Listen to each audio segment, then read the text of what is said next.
What's poppin', my Freeform Renegades? You are tuned into the Freeform Network. Thanks for joining us for another fun episode of Freeform Radio. I'm your host, Noel, and my co-hosts here are Daniel. Yeah, what's going on? And of course, you already know my man, Andy. What's going on, guys? Back at it.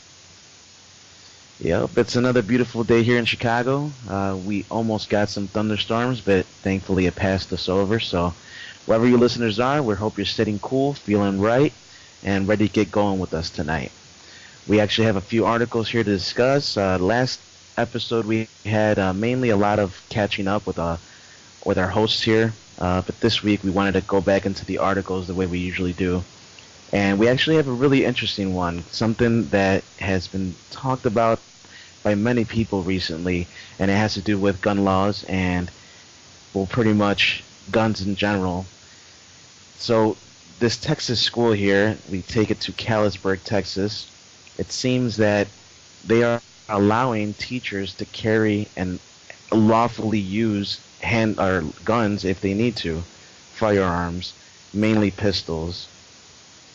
And I don't know about you guys, but this is an alarming thing going on right now. Everything gun-related is pretty much a hot topic, so we do want to be careful here not to offend anybody, but at the same time, we all have our own opinions on it. So let's go ahead and get going, guys. What do you think about this? Yeah, the school Noel's talking about in the article, we found that actually on CNN, their website. And it's talking about Callisburg, I think that's how you pronounce it, teachers, the Board of Education, they passed it where now these teachers could carry firearms, or at least the teachers that elect to get their certification and whatnot to actually carry a firearm. So it's really interesting that this is the way this school is addressing some of the issues as far as, protecting the students. Yep.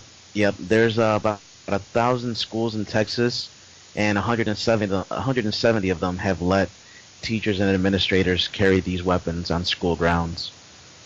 Yeah, I don't see what the issue would be. I mean, if the person's trained and they pass whatever, it shouldn't be. To me, it's not that big of an issue. Yeah, I mean, there does bring up the question of if these teachers are going to be only using them to defend and never, pretty much, do the teachers have psychological evaluations? To me, it's like the big thing with this gun arguments and the debate, it's like if you were to do psychological evaluations, I'm pretty sure you can rule out a lot of the people that aren't qualified to have them, and you probably will eliminate a drastic amount of these acts of violence that have been happening recently. Yeah, I mean, here with the school, it's called the Guardian Program. So the school superintendent, Steve Colkston, he's the one that proposed this to the school board and says, we need to do whatever's necessary, quote, to protect the kids and our staff. Now, depending on who you talk to, they might say that is not the correct way to protect the kids and staff and all the students there. But this school apparently does believe that. And the article kind of goes into it, talking about, they do training once a year and routinely go to target practice at gun ranges. So, that's got to be cool. You see that in the bulletin board, yeah, we're going to the gun range. Come join us. That's got to be a weird bulletin right next to we're having pizza on Friday. They're all discussing who's bringing the pizza. Oh, and to forget, we're going to the range after work. But that's normal. The training for the gun range, that's actually kind of normal that's not security guards and people who are trained to have guns. Because when I was an armored guard, they emphasized us to go to the gun range because we had to take a yearly test, and the job paid a big part. The company subsidized some of that because they wanted you to be, because it's a serious thing to own and carry a gun, and they really emphasize going to the range and do target practice. Also, it builds morale within the company, and I imagine within the teachers, because again, it's important. You have a gun. It's a dangerous weapon. You better know how to use it, and when you point, it's 9 out of 10 times is to hurt or kill something that's attacking you. I mean, that's for defense. But yeah, I know it's a tricky issue with guns in school, but I feel like Noel said, the psychological. Yeah, I don't know if they could do that. They need they need to follow the laws that are in place, because you can't just go and buy a gun. I mean, nowhere can do that. Now they say the shows and all that, but if you go buy a gun here in Illinois, you have all the FOID card and all that. It's still gonna take you a week before they let you take it home. You can't just go in and buy it.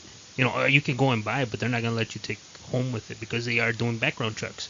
They are doing to see if you've never been in any psychological issues. Basically, that's what they're looking for.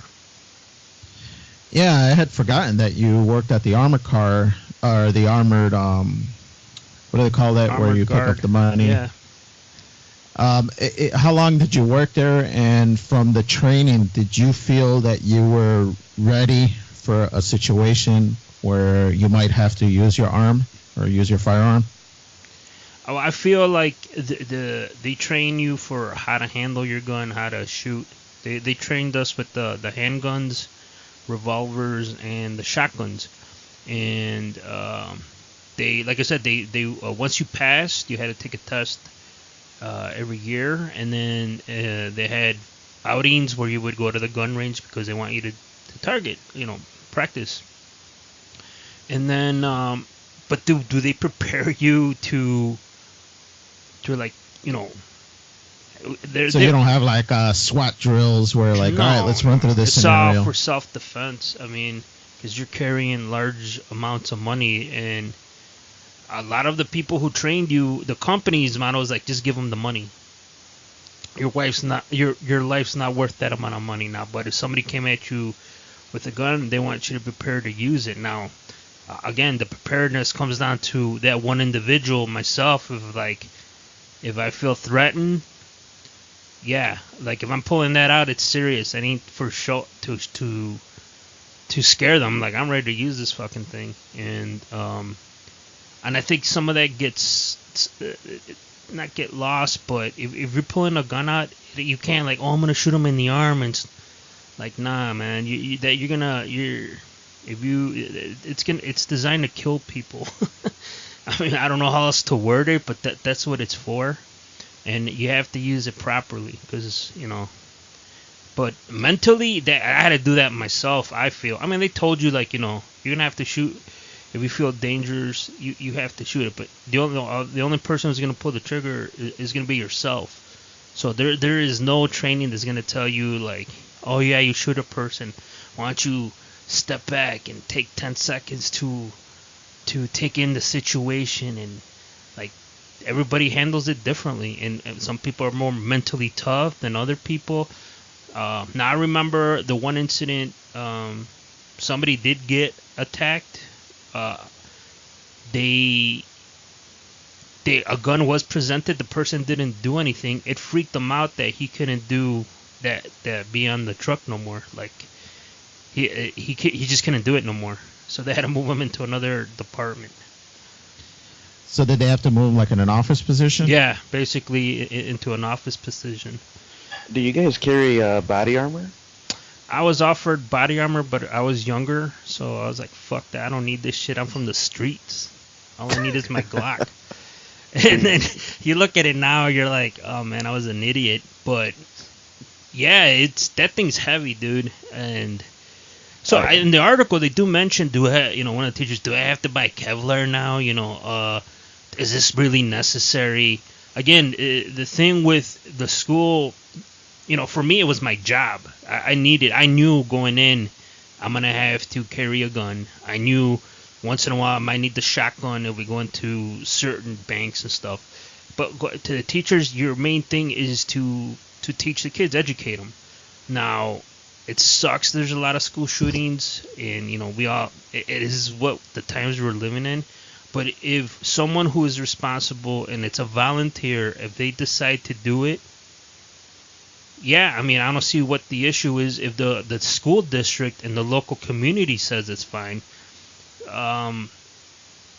But also, there has to be some background checks. And also, my other big thing was, are you gonna have the gun holstered to you the whole time, or where are you gonna leave it when there's kids around? You know, because you can't leave it locked up in a case. Like, if a shooter comes, you're like, oh, give me a second, dude, let me get it out of the lockbox. You know, that doesn't help anything. So, are they gonna have it holstered? What kind of regulations is it like? Is it gonna be on you, or are you gonna put it in your purse, or are you gonna put it in your desk? That's where I have the most questions, and the article doesn't really explain that. I think a big key thing to what you said was that the teachers are there to teach. Like when you were working, your job was to guard the money and defend yourself ultimately, but the teachers are there to teach, so they shouldn't have to worry about it, is what I'm thinking. This is, to my experience, when I went to high school, we always had like a couple police officers there, not necessarily on call, like they worked for the school for some reason. Like it was normal to me too. I didn't feel like scared or nothing. It felt normal to have these security guards and not teachers, cops with the guns and everything. It didn't bother me, but thinking about teachers having guns, that does kind of bother me, because like you said, what if they put it in a case? Well, does that mean a student might, hey, I'm beefing with this guy, let me take him out, I know where I can get a gun, I'll just wait until fucking Miss Dinkleton goes and fucking take a shit, and then I'll go into her room, get the gun, and then I'll bust up the place. That's what I'm thinking. Like, worst case scenario, these kids can get into it, or they can take it from the teacher himself. Like, I don't think giving guns to the teachers is going to help much, mainly because they're not trained to use it as effectively as a police officer would. And if you think about all the money that's spent, government funding is spent on just the worst things around, war and stuff like that. You can put that money into use to give people like a safer environment for schools. You can get more police officers to be at these higher, I guess, risk neighborhoods maybe, or places where they have just a higher incidence. What's strange too is, I don't know if you guys realize this, but the first mass shooting that really took a lot of lives was Columbine, and that happened around 1999. Since then, violence has gone up, but there hasn't been as many shootings with that amount of lives lost. Now I'm wondering, Columbine, like that's a pretty big school, but it's not every school that gets like something like this, some tragedy like this. So would you necessarily need every school to have, someone carrying a firearm? 170 schools in Texas, is it really that needed? Maybe if you just had more, police officers, there as guards pretty much, then you'd be fine. You have the security, you come in, make sure you don't have any, guns on you or knives or whatever, which was normal to me. I didn't care about that. Like, some people might be offended, like, oh, why do we have to go through these like checks? It's like, well, to be safe ultimately.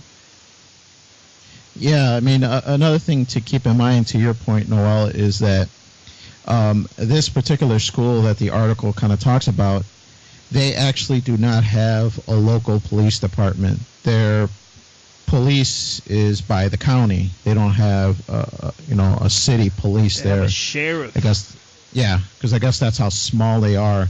So any kind of sheriff or county officer, it would take them several minutes to get to the school if there were to be an issue. Not to get too technical, Danny, the officer is really a deputy. The deputy? Deputy Doofus is going to show up. Yeah. All this talk about guns, man, it reminds me of, not to make light of this, but a Family Guy episode where they have like a toy gun. It's like an infomercial, how they have these like little skits between the show. And it shows a kid with like grabbing his dad's gun. And they're like, Billy, don't grab that gun. It could be dangerous. And then the gun's like, hey, I'm not dangerous. I make bad guys go away. And then the gun, after its little spiel going back and forth, they show like a recreation where Moses used guns to gun down to free his people and stuff like that. And then at the very end, the gun says something, because it's like animated, so it looks kind of toyish with big eyes, and it's got a mouth that it's talking. And it says something to the fact that it's just like, I can make you feel safe. Just give me a hug. And so the kid just starts hugging the gun. It's like, I make bad people go away. Yeah. But yeah, man, this is a serious thing to me. I'm conflicted with it because I don't see a problem with arms, like to Andy what mentioned. We need more mental checks out there for people who are maybe unstable or people that are having issues. We need to make it stricter and harder for just anybody off the street to get a firearm. I know that's not what all these gun lobbyists want to hear, but I think it's necessary. It's necessary to make sure that it's not readily available. Now, to bad guys, it's readily available. They just have to go into the streets and buy a gun, and that's it. They don't have to do a checks and balance. But I don't think that's an excuse for lightening up the restrictions that there might be. The other quick thought that I have on this is, we put like metal detectors in other places that we want to keep safe. When you go to the library, they have a detector to make sure that you don't steal books. And at Walmart, there's a detector to make sure that you don't steal their goods. It's those companies that make these things to keep their products safe, to keep the whatever. Why don't schools have more things to protect their interest? A standing guard that's armed, at all times. You go to a bank and they're protecting their money. When Andy worked at the armored car, he was there with a firearm to somewhat give the perception that he's protecting the money, even though the company policy was it's better to let them have it than to risk your life. But that perception of, hey, we're serious, don't come in here unless you're willing to fight it out with these people that are here to protect our commodity, the students, and what we're trying to protect. Well, yeah, I'm a big proponent for state rights and like communities. Like, if that community, which is different from any major big city, because it's a little area, if that's what they want, I mean, who am I to go in there and tell them, nah, it's not, I don't like it, but I get it.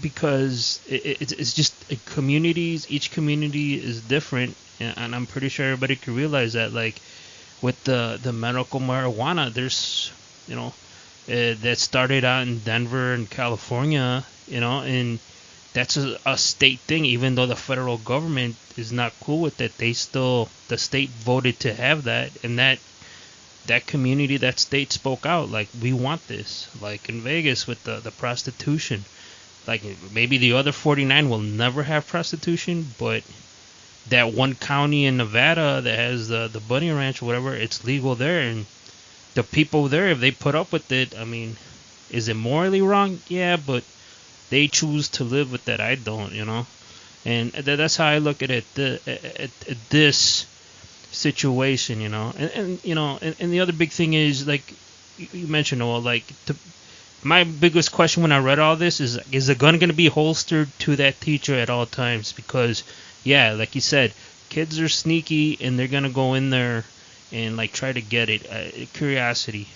And then I would feel more confident if I had a kid and the teacher had a gun. It wouldn't bother me, because after Parkland, that one officer or whatever, they were shitting on him because the shooting was going on. I think he was the officer assigned to the school, if I remember correctly, and he didn't go in.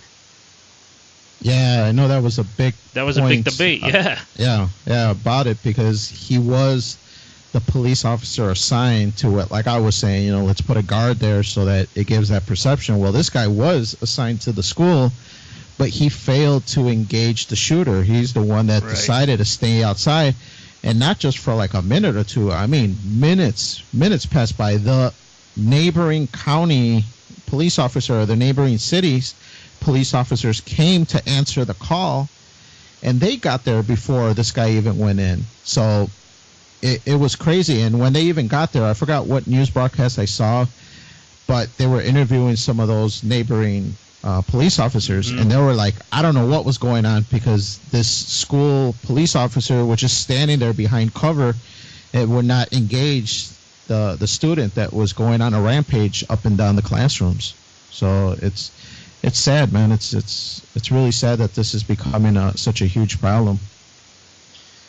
Yeah, if you take a quick like Google search and you go to Wikipedia, you can see all the lists of school shootings since all the way back to like the 1840s.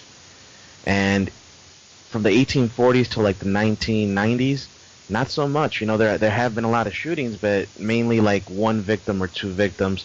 Usually like something like a teacher got mad at another teacher, or a student got mad at another student, or student to teacher, vice versa. But this one, like the more recent ones from the 1999 and on, you have a lot more, like a mass volume. People that had nothing to do with whatever problem the instigator had. Innocent people getting lost for no reason at all. Right here, Red Lake shootings, 2005. 16-year-old student Jeffrey Wace killed his grandfather's companion at their home, and then he went to Red Lake Senior High School armed with his grandfather's police weapons, and he killed 5 students, 1 teacher, 1 security guard, and wounded 7 others before committing suicide. It's like, how did this come from? Why would he take out innocent people? I think a lot of this has to do with people not being right in the head, and they're not getting identified. At 16 years old, you know, wouldn't somebody have said, hey, this guy's having problems, maybe get him to a psychologist? I think a lot of the issues going on has to do with, one, the psychological aspect of the way kids are being raised nowadays, and how they're not able to cope with things that are happening to them.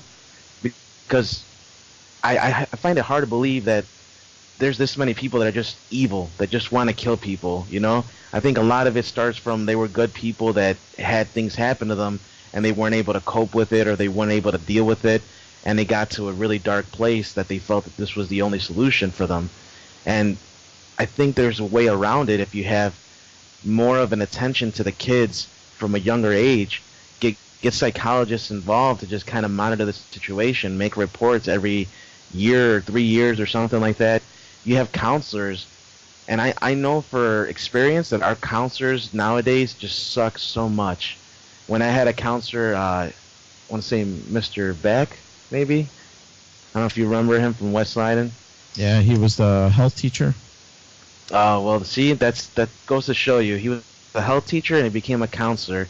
And I don't know, he must have been a shitty health teacher, but then he wasn't much better at counseling, I'll tell you that. I remember just many times asking to be... Yeah, true. This is my opinion. He was nice to the girls, I'll tell you that. But either way, that's another story. I just know from experience that I would ask for help, not necessarily psychologically, but like ask for help with classes and stuff like that, and things that I was interested in, I wanted to learn more about, and I wasn't able to because he pretty much recommended me the worst classes, and I had no choice but to take them because at the time I didn't know what it was until I actually got there. I'm like, oh, this fucking sucks, and I knew from then, I'm like, there's probably a lot more incidents like this. I'm probably not the only one out of all the millions in Illinois that are going through something like this. And I'm not even dealing with anything serious. Imagine if I was dealing with something serious, and I have a shitty counselor like that. So it's like, I think it comes down to we need to have more attention to the kids. We need to have attention to the teachers as well, because you have some teachers that dedicate their lives to learn how to educate individuals, and they go to these schools where they're getting paid so little, treated like garbage, and the kids don't even care. Sometimes they lose it. Sometimes they snap. I mean, people are only human. And the police officers, that's another issue that we need to address.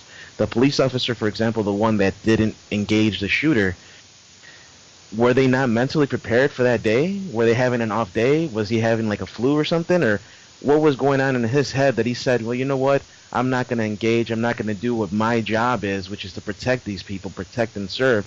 I'm just going to stay out here and wait for backup.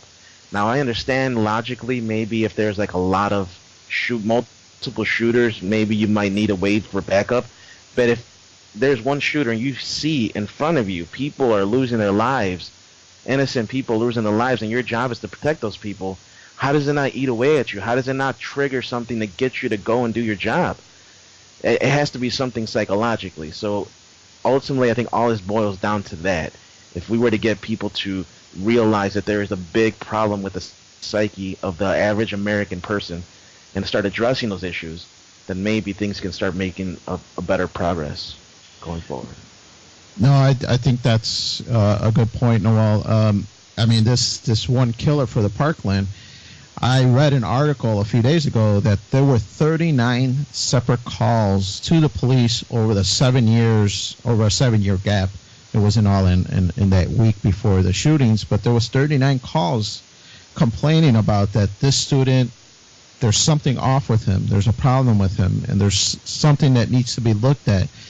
And out of those 39, I'm sure some of them came with, some kind of like, let's look into it, and it's not that big of a problem, or maybe nothing was ever looked into with that great of a detail. But these are the things, to your point, Noel, that need to get tightened up, man. That when there are alerts or things, some kind of warning signs, action needs to be taken, man. And I know it's difficult. I mean, it sounds easy from us just saying, well, just do this. I know it's difficult, but man, it's like these things need to happen.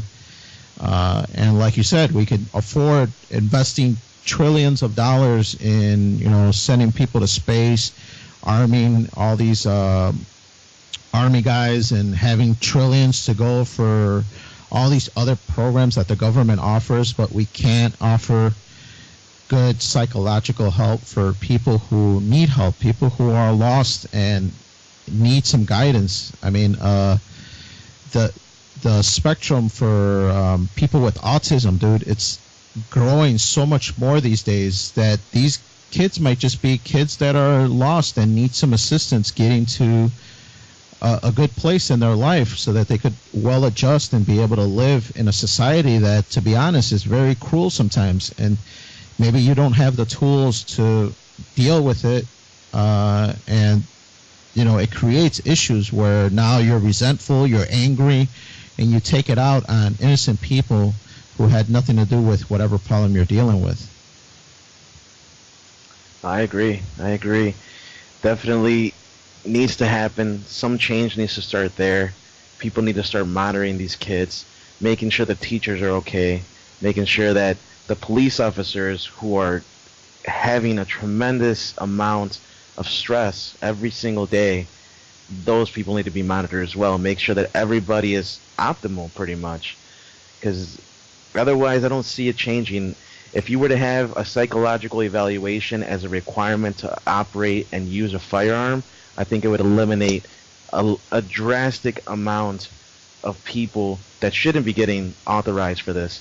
Like the same way with drivers. If you go on the street nowadays, there's just a bunch of terrible drivers, and I wonder, how did they get their license? I don't understand this. But it's because they're just, the government, there's so many people. There's just so many people, it's hard for them to regulate it as well. But I know we're saying it's going to be simple, but I know it's a harder thing than what we're saying. But something has to change. Something. No, for sure, man. And I mean, we're kind of talking about a lot of the negatives in the world here, but there are some positives, man. There are people out there who care for firearms and care for people, care for animals, and they're out there, man. This other article that Noel kind of wisened us up on, with this doctor called Matt Kerker, I think is the way you pronounce it. He's a YouTuber who does Vet Ranch, and he saves abandoned dogs. He saves dogs that are in kill shelters and rescues them. And he's also a big advocate for firearms and fire guns. Yeah, actually, I got into this guy recently, and there's two channels. He has one called Vet Ranch and one called Demolition Ranch. I first started watching Demolition Ranch because it had to do about gun safety and just different like advice about what gun is good for what purpose, if you're going to go hunting or if you're going to go to just defend your home. So I thought it was pretty cool, and I got into it. He's a very responsible person. he's a family man. He has a daughter. He has a wife. He has obviously pets and stuff. And so he's a responsible person. He's not a military exactly, but he does have a lot of experience using firearms. And so he has this channel, Vet Ranch, which I found out through the initial channel Demolition Ranch. And Vet Ranch, yeah, it talks about just pretty much all different kinds of animals, dogs and cats, and just saving them from these shelters. He gets donations from a lot of his viewers and just people that he knows. He has a huge following. Millions of people watch his videos. Just about almost every video gets over 100,000 views and likes. And so he's a very popular guy. He's increasing popularity. And I'm glad that somebody is out there that can do what he's doing to bring positive awareness to guns and positive awareness to animals and how to save them. So it's worth checking out for sure. Yeah, it was interesting. I saw the video that you shared on your Facebook wall, and he was helping that husky. And I was kind of shocked where he got him from. They said he was going to get euthanized. But, man, that dog had mange and all that. And I'm like, so I don't know if they found him. They didn't really delve into where he got the dog. You know he had it from a shelter. They're going to euthanize him because he had mange. But yeah, the transformation in a month for that dog, and just when he was giving him the shower and like the scabs on the skin, and like the dog was shaking, and even when he was talking about when he picked him up, they guessed his age was like 4 years, and when he did a thorough checkup, yeah, this dog's still a puppy. He's like 1.5 years old, 2 max. I'm like that's a puppy. And it's a young dog. He still has a lot of life in him, and so yeah, it was good to see that how the from the transformation from in a month what he did with that dog, how he helped him out. It was kind of amazing. The only thing I didn't like how he had him neutered so quick. I don't even think he had his coat back on, and he already neutered him. Like that was quick. But other than that, yeah, it was that was a nice looking dog, and I think he said that at the end, he was getting donations, and he was talking about, if you want to adopt them, there's a link below and all this. But yeah, he was opening up letters, and there was money in them, and he was, reading out, all the support that he was getting. So yeah, it was a good thing to see. Yeah, he seemed like a generally nice guy, at least in the couple of videos that I saw. I know, for speaking myself personally, our first dog, we got it at what you would consider a puppy mill, one of those places that they just crank out babies. They probably just keep impregnating the same dog over and over again to make, the demand for everybody trying to buy puppies.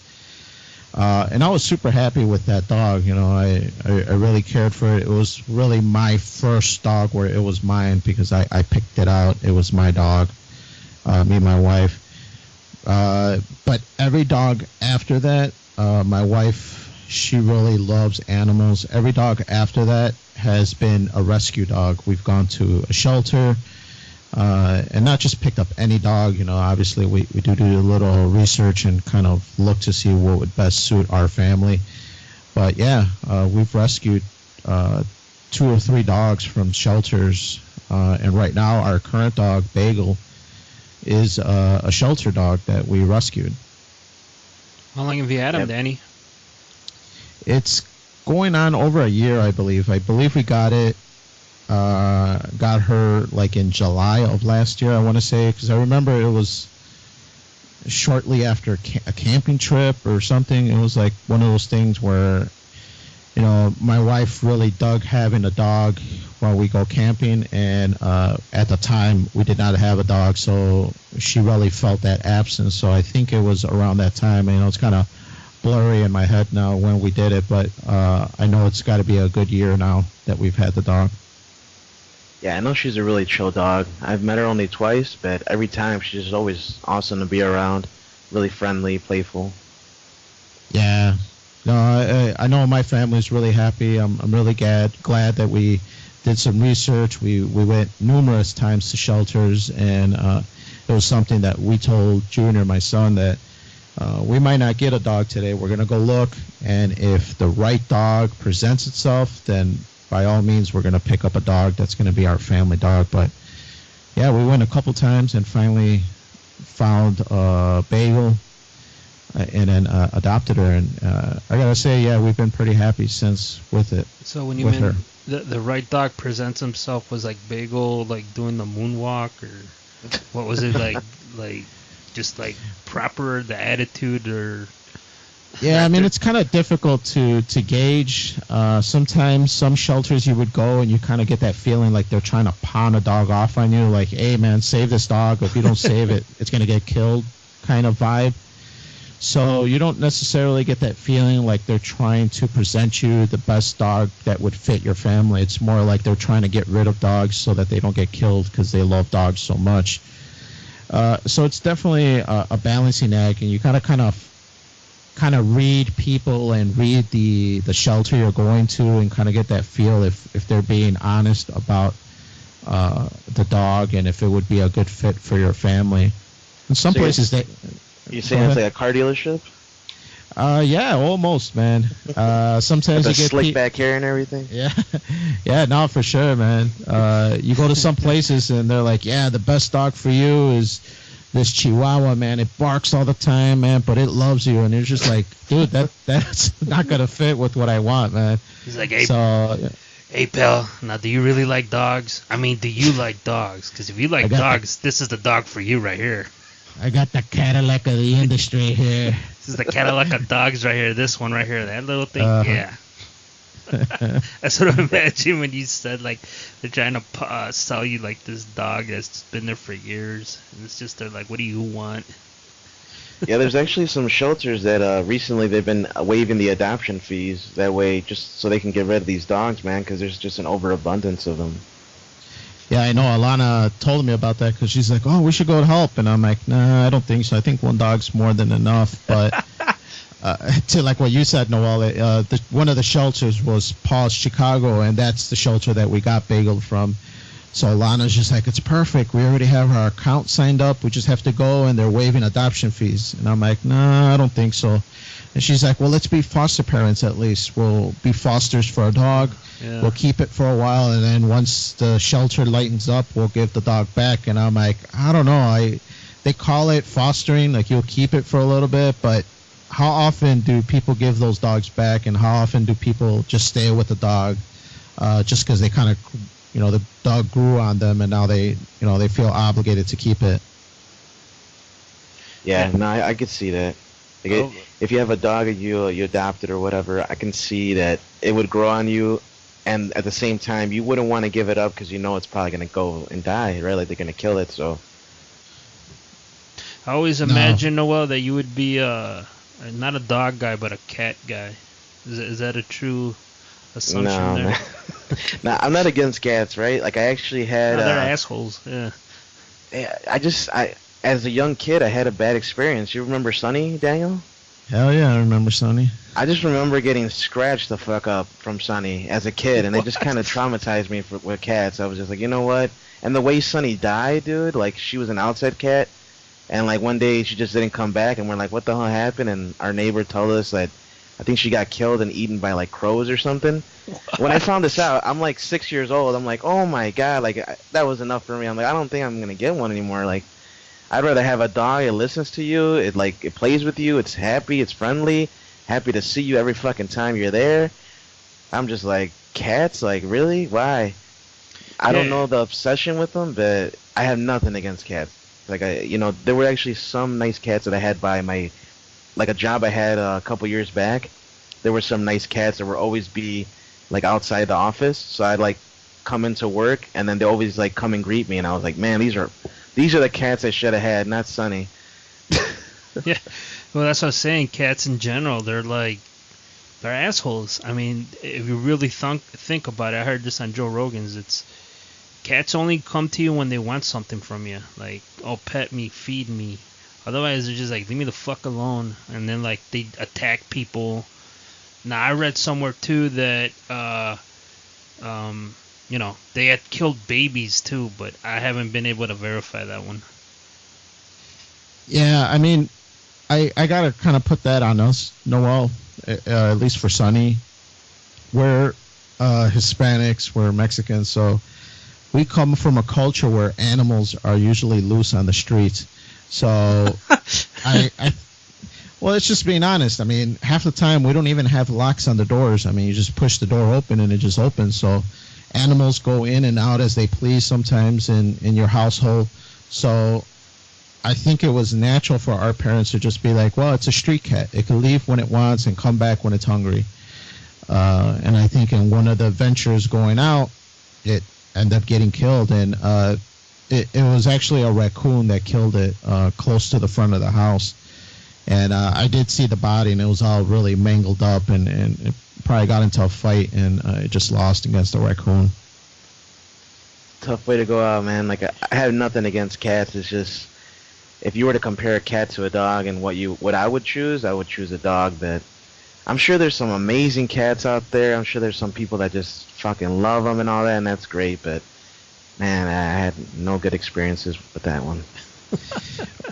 Well, Noel, what do you think are the experiences for this Callum Muswagan? How the hell do you pronounce that?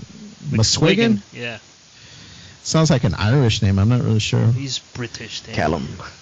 Callum, maybe? Callum or Callum McSwigan. Yeah, Callum McSwigan. It's a British YouTuber. Yep. Now, yeah, he recently, well, not recently actually. This is a little while back, but we're talking about it now. He put up an article about PETA and just how corrupt they really are. And I had no idea, man. Until I read this, I always thought PETA was fighting the good fight, trying to save animals. You know, they're against cruelty and all that, right? It turns out I was really wrong. Like, he kind of puts it in perspective with and it's just Twitter updates. But in Twitter, he's like actually giving you factual information, things that you can eventually look up. And I verified it myself separately from this article. And I was shocked, to say the least. But yeah, it turns out PETA, they spend thousands on pretty much their like advertising marketing campaigns, but they kill 97% of the animals they supposedly rescue because they can't afford to take care of them. Yeah, it's an insane number. It is. No, for sure, man. I mean, it's kind of like what I was telling you. I mean, they feel the need to help everybody, to help all these animals, and then the shelters get overrun and beyond capacity. So what do? They're left with no option. You know, they might love animals all they do, but it's just too many, man. There's just too many. There's too many irresponsible owners that don't neuter their animals, and they reproduce by the hundreds, and it just keeps growing and growing, man. And no matter how much you love animals, if we don't control the population, it'll just go wild, man. You can't save them all. Well, I think that's why a lot of places they neuter the dogs right away. Like when Andy was making a joke about how quick they neutered that dog in the video. Like I think the reason is they just want to eliminate the amount of dogs that are breeding, that there's not enough place for them.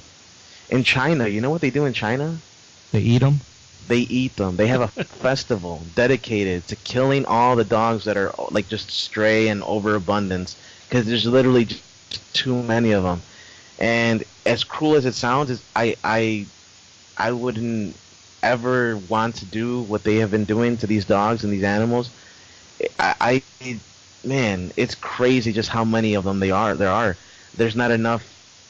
Like, there's not enough space. There really isn't. And these aren't like friendly dogs, by the way. It tastes like chicken. Them having that festival on the wall, I mean, do you think, like, does that bother you, or just like, yeah, it is what it is? You know, it's a complicated situation, is all I can say, man. I definitely would not eat a dog. I definitely would not want to hold a festival dedicated to killing these dogs. Like, it's not something I would celebrate. Euthanizing an animal that has no future life, I mean, I can understand that.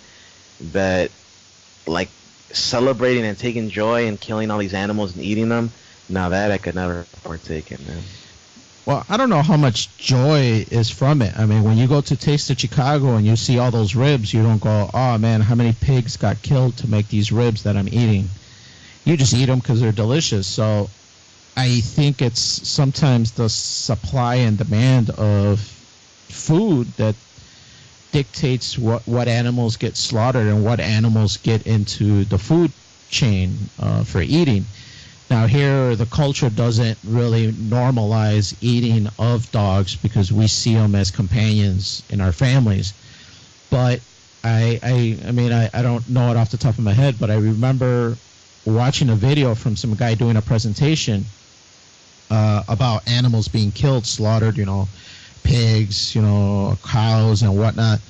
And at the end of the video, he posed the question to everybody. He's just like, are you not comfortable with eating dogs and cats because it's not in your nature? But if I were to show you that generations and generations before you ate them, would that seem normal to you? And would you be fine with eating them then? And a lot of the students say, yeah, I'm so used to us killing chickens and cows and whatnot to eat that to me it's normal. I eat a hamburger without a second thought, without thinking, what is this that I'm eating? And where if the dogs were in that same chain, that same food chain where they've been eaten for years, then it would be normal for you because it's just the way that it's always been. I mean, you bring up a good point. I hear where you're coming from on that. It sounds like I'm kind of contradicting myself because I can eat a hamburger, but I couldn't eat a dog burger, I guess, or a hot dog, literally. Extra mustard. But what about lions? What about tigers? What about bears? Like, there's a lot of animals out there that we don't eat because it's not probably tasty, and then another, it's probably harder to get a hold of. And with dogs, I guess, yeah, it is a little easier, but it's hard to argue, man. I can't even say much about that except the fact that I wouldn't be desiring to have a dog like meat. You know what I mean? That's what I'm saying, because you're not starving. So this is first world problems. We got options of what we can eat. Now I was reading on an article about in Venezuela. They're starving because their economy is collapsing. Socialism is not working for that place. And the average citizen in the last year has been losing 15 pounds because they don't have access to purchase food. So I was reading an article how about 6 years ago, this one town in Venezuela had problems with donkeys. There were just a shitload of them. And they didn't know what to do with them. They were trying to corral them. They were trying to keep them in this area. These are just like wild donkeys. They were keeping track of the count. The economy started going to the shitter for them. People were starving. And they went to take a census, and each year it was less and less donkeys. And I read the article this week that no one's seen a donkey for months, and they're wondering what happened. Well, the guy goes, yeah, people are eating them. Nobody would think about eating a donkey, but they have no access to food. They have everything, inflation, hyperinflation. The government promises them this type a weekly food ration. They're not getting it, so they start eating donkey. Now I'm pretty sure the last thing they were wanted to, on their mind was the taste. They just ate it because they were hungry. And I think going back to the elephants and all that the dogs, in China it could be, it's in their culture. So yeah, it sucks for dogs because in America we love dogs, but it is what it is. But when people are starving, I think you'll eat just about anything. Yeah, you look into the Holocaust, and during that time, how people, since they were starving, they would eat ticks and mites and even maggots. They would kill a rat or some kind of animal, and they would not eat it on purpose because they would let maggots grow on top of it and eat these maggots because maggots would just continuously grow on this dead carcass. So then they would eat these maggots to stay alive and get some type of protein. So, man, when you're hungry, you'll eat anything. But I think to what Noel mentioned, sometimes you see these videos that come out of China where, man, they're being really mean to these dogs when they're killing them. They're burning them alive, electrocuting them, and it's some really mean stuff, mean-spirited stuff. And I think that is difficult no matter what animal it is. Even in this country, a lot of people don't think about it, but when they pen all these chickens in one coop and they're oversized and they're tipping over because they've been pumped so much with steroids that their breasts are too big for them to walk, and cows that walk in their feces all day and they're chained up, stuff like that. It's like inhumane, and you don't want to think about it, but man, it's really sad to see that become something, when people are hungry and they want to eat. Yeah, gratefully, man, and thankfully, I've never been in that position where I needed to worry about, where my next meal's gonna come from. I've always had an abundance of food, and so I'm very grateful for that. Yeah, I wouldn't want to know or be in that position where I had to resort to killing like a dog, just because, like, they're so friendly, like they're more of a companion if you think about it than any other animal that exists. What other animal acts like a dog, Oh yeah, dogs are super loyal if you take care of them. They listen to, generally they listen to you, but yeah, there is a special relationship between a man and a dog. I don't think no other animal you can have that relationship with. Yeah, it's sad, man. I somewhat understand PETA people, even though sometimes they do go overboard. Like in this article that you sent us, Noel, the guy that fought off that kangaroo that was killing his dog, the kangaroo was fighting against his dog, yeah. And he freed his dog. That PETA was contemplating pressing charges on the guy for animal abuse, for beating up the kangaroo to let go of his dog. So stuff like that is, I think, what gives PETA a bad light. But I think for the majority, any kind of love for animals, it's coming from a good place. Whether it's to the extreme, I can't, I don't agree with necessarily. But that love for animals, I can understand that and feel that. Oh, of course, man. Like this guy, the one that you brought up, that had to defend, his dog by attacking the kangaroo. I'm pretty sure it wasn't on his mind that, hey, I want to go and attack a kangaroo real quick just to see what happens. I'm pretty sure his dog got in the situation and he couldn't get out of it. So the last resort was that the guy had to go and help his dog, otherwise he'd lose his best friend. It's an unfortunate incident, but I think PETA sometimes they find these articles or these stories and they run with it, trying to get people to either really join up with them, really like vibe that, or try to get people like us who just think that that's so stupid that they would say that. And either way, we're talking about them, right? So their mission is kind of being accomplished right now because we're talking about PETA, so they're getting their name out there. But I'm hoping for whoever's listening, I'm hoping that you understand how PETA's becoming so corrupt, and that there are good places out there you can still donate to if you do want to help animals. Actually, we were talking about Matt with his YouTube channel, Vet Ranch. On that channel, he brings up Abandoned Pet Project. And if you go to their website, abandonedpetproject.org, you can donate money, and all the funds will go to actually saving lives for these animals and providing them the medicine that they need to get healthy, the proper environment to become mentally healthy as well, so that they can eventually go to their future homes. So yeah, and I don't want to say that all PETA people are in this situation where they just kill animals by the thousands because they can't do anything about it. I'm sure there's a group of them that are bad apples that spoil the bunch.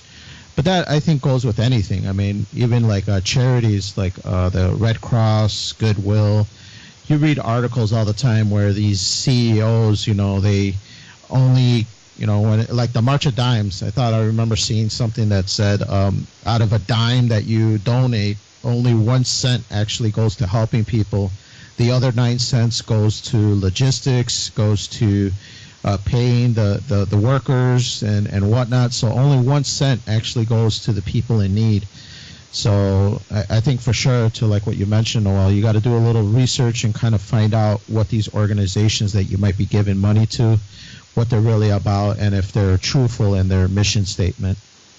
Well, yeah, with any of those big charities, you gotta do your research, man, because I don't want to say they're lying to you. I'm not saying they don't help their cause, but some of these things are so huge, like the CEOs, the CFOs, down to the workers, they're all taking a salary. This is like their full-time job. So a big chunk of all that money is to paying them off, and then like what trickles down to the actual cause they're trying to help.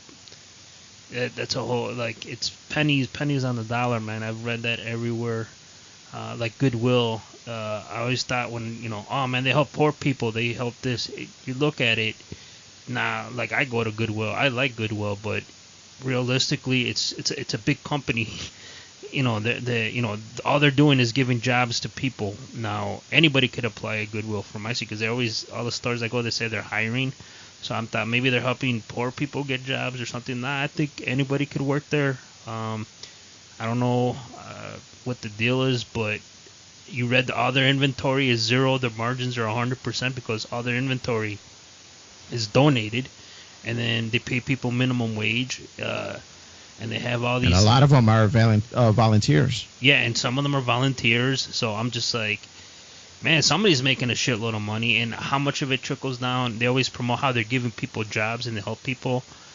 I don't know. I just know more stores are opening up. More Goodwill places are opening up. That's all I know. Yeah, it's unfortunate, man. It's unfortunate that these places get away with so much corruption nowadays, and it's hard to know who to trust. So you definitely do have to do your research. And thankfully, I've done a little bit of research on Abandoned Pet Project, and it looks very promising. So if you do want to donate, to help animals, and stop them from being euthanized, definitely look into it. So are you gonna give money to for PETA? Sure. Yeah, we'll put the link in this episode so people could check that out, and don't take our word for it as well. Go do a little research. I know Noel is real meticulous about stuff like that, so if he tells me the sky is red, I believe him, man.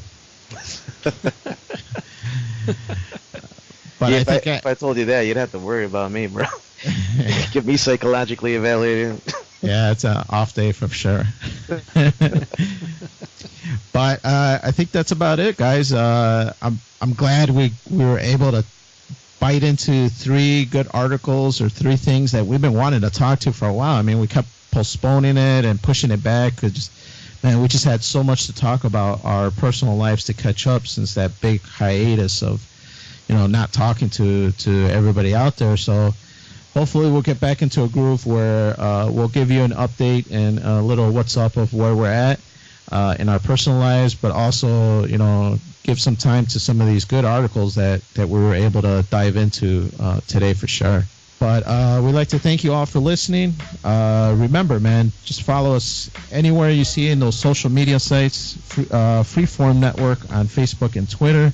Send in those questions. We've been seeing them, man, more so now in this resurgence and rebirth, or whatever you want to call it. I've been seeing emails come through, ffnquestions@gmail.com, and it gets us excited, man. It gets us really pumped to find good articles and really keep the content going. Follow us or go to our webpage at freeformnetwork.podbean.com. There you're going to see all of our episodes, some of our archive stuff, all of the links for all the places you could download. We just started uploading to Spotify, so that's one of the new places that we grew to in these last couple of weeks. So go check it out, or click any link that you usually follow your podcast. But for Freeform Radio, my name is Daniel. I'd like to thank you for tuning in. My other co-host, Noel. See you later, everybody. And Andy. I'll be back, and I promise to get that cable today. Yeah, hopefully the audio is to everybody's pleasing, but we're trying our best, and we're tweaking it and hopefully improving as time goes on. But for Freeform Radio, I'd like to thank you for listening. Have a great day.